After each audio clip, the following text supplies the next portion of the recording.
Turkish President Recep Tayyip Erdogan visited Washington for his first meeting with Donald Trump. There are major disagreements between the U.S. and Turkey, but nonetheless, the event went fairly well, as Nicholas Danforth, an expert on Turkey, explains. Thank you all very much. Appreciate it.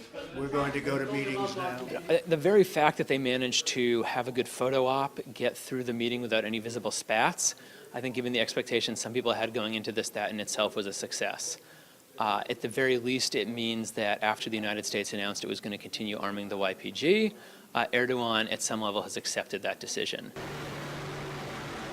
The biggest disagreement between Ankara and Washington concerns the YPG. However, the State Department's Deputy Assistant Secretary for European and Euro-Asian Affairs, Jonathan Cohen, said the relationship was temporary, transactional, and tactical. The U.S. had made no promises. We have not promised the YPG anything. They are in this fight because they want to be in this fight. They have clearly their own motivations as well, but we're in a common fight to defeat a terrorist organization that has wreaked havoc on Iraq and Syria. And our relationship is temporary, transactional, and tactical.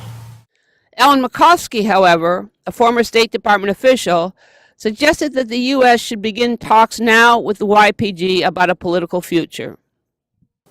I would hope that behind the scenes there are discussions going on but with the YPG about the conditions under which there could be an ongoing relationship.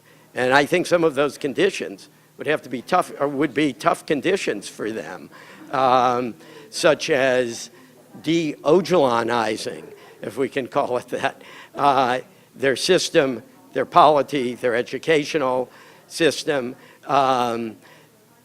fully breaking its ties with the PKK in a convincing way, and agreeing to include non-PYD Kurds.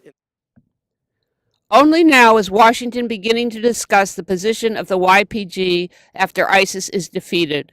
It is a very important discussion to have.